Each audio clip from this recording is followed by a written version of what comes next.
Assalamualaikum warahmatullahi wabarakatuh. Perkenalkan, nama saya Raden Indrani. Saya berasal dari Universitas PGRI Yogyakarta. Di sini saya akan menjelaskan tentang kasus yang ada di wilayah Indonesia ini. Yang pertama, polemik RUU HIP dan keputusannya. Pemerintah menunda pembahasannya. Rancangan Undang-Undang Haluan Ideologi Pancasila yang belakangan ini dibahas DPR telah menimbulkan kegaduhan ruang publik Indonesia. Pro dan kontra dan kontroversi mewarnai pembahasan rancangan undang-undang ini, dari mulai terkait dengan keberadaan Ekasila, Trisila, hingga februari kebangkitan komunisme.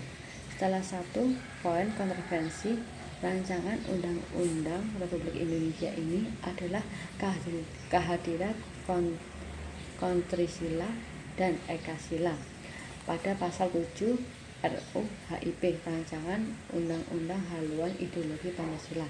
Pada pasal 7 rancangan Undang-Undang Haluan Ideologi Pancasila ayat 2 yang berbunyi, ciri khas Pancasila yang berupa Trisila, nasionalisme, sosiodemokrasi, serta ketuhanan yang berkebudayaan. Adapun ayat 3 yang berbunyi Trisila sebagai dimaksud pada ayat 2 terkristalisasi Ekasila, yaitu gotong royong. Keberatan yang lain diajukan sebagai pihak ialah terkait tidak tertentunya TAP MPRS tentang pelarangan PKI, penyebaran paham komunisme dan marxisme dan sebagai konsiderat. Majelis Ulama Indonesia menyatakan keberatannya melalui sebuah maklumat MUI. Keberatan Trisila menjadi Ekasila itu mengelebur makna Pancasila. RUU HIP juga dinilai menyingkirkan peran agama di Indonesia. MUI mencurigai konseptor rancangan undang-undang ini adalah oknum yang ingin membangkitkan kembali paham Partai Nasional Indonesia, Partai Komunis Indonesia. Dan yang kedua, apa peran BPIP diperlukan di Indonesia? Badan Pembinaan Ideologi Pancasila selalu menjadi perbincangan di media sosial saat ini, yang dibentuk dan digadang-gadang akan menjadi garda yang paling terdepan untuk melindungi ideologi Pancasila ini. Sempat menghadirkan kontroversi tentang apa peran yang dipegang oleh lembaga ini. BPIP diperlukan di Indonesia karena lembaga ini berada di bawah dan bertanggung jawab kepada Presiden dan mensusunkan arah kebijaksanaan pembinaan ideologi Pancasila. Kasus yang ketiga yaitu kasus Laut Cina Selatan. Pandemi COVID-19 ini ternyata tidak menghentikan konflik di Laut Cina Selatan. Konflik ini sering terjadi, tidak terhenti-hentinya pada saat-saat ini. Konflik di Laut Cina Selatan, cadangan minyak bumi dan gas alam, sumber daya perikanan yang cukup melimpah, serta jalur pelayaran yang ramai membuat beberapa negara ingin merebut dan menguasai wilayah ini. Tiongkok mengaku sebagai pemilik hampir seluruh kawasan Laut Cina Selatan. Masalahnya, Vietnam, Brunei Darussalam, Malaysia, dan Filipina mengklaim hal yang sama. Indonesia juga memiliki kawasan yang berbatasan langsung dengan kawasan wilayah Laut Cina Selatan, yaitu Kepulauan Natuna. Dinamika geopolitik di wilayah ini terus terjadi.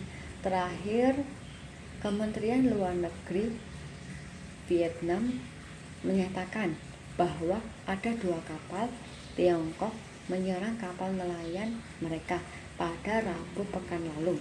Mereka menyita peralatan dan hasil tangkapan para nelayan Vietnam yang berlayar di Cina Selatan.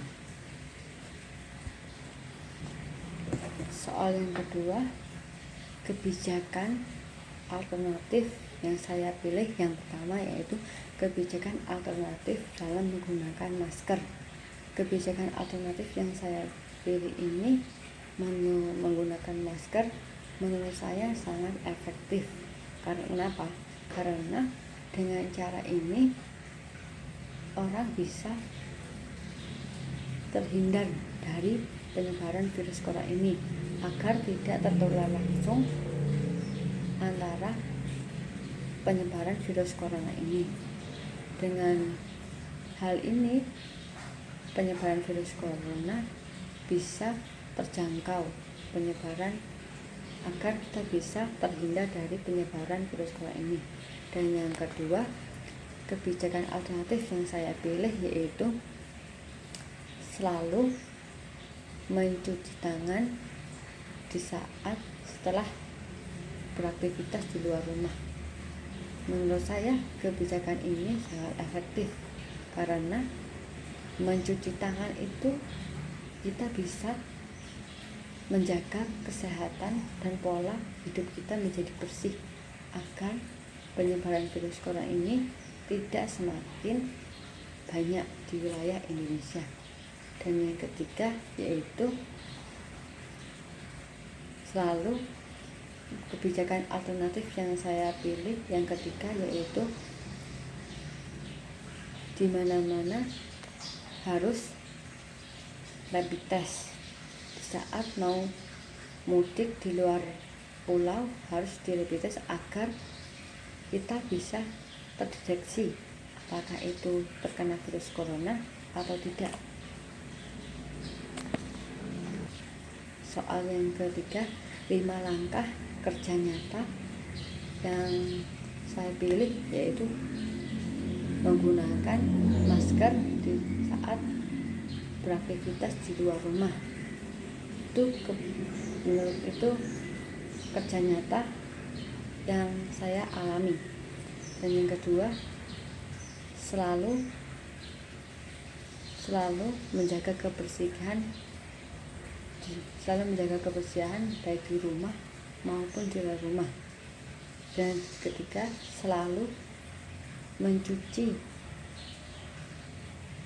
masker sehari. Dan yang keempat, bagi yang ingin membantu warga atau dengan bantuan dengan mengadakan pembagian masker dengan seadanya atau seikhlasnya. Dan yang keempat dan yang kelima, bagi pengurus atau pengurus wilayah diharapkan mengadakan warga untuk selalu menggunakan masker baik di saat di rumah atau di luar rumah. Soal yang keempat yaitu mengembangkan kebijakan yang saya pilih agar pemerintah mengklaim kebijakan yang bisa menerima kebijakan yang saya pilih, yang dengan cara mengembangkan kebijakan yang saya pilih yaitu kebijakan saya diajukan di wilayah saya dengan cara menggunakan masker dan membuat kampanye pencegahan virus corona. Kampanye bisa cara cuci tangan, dan saat keluar rumah kita menggunakan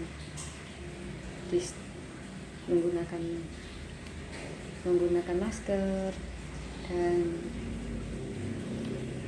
kita selalu membuat kampanye yang efektif dan positif itu bisa mempengaruhi pemerintah bisa menerima kebijakan yang saya buat tadi di atas. Menurut saya kebijakan yang saya pilih itu sangat cukup alternatif, karena dengan cara kita beraktivitas di luar berkendaraan, kita menggunakan masker bisa menjaga kesehatan kita.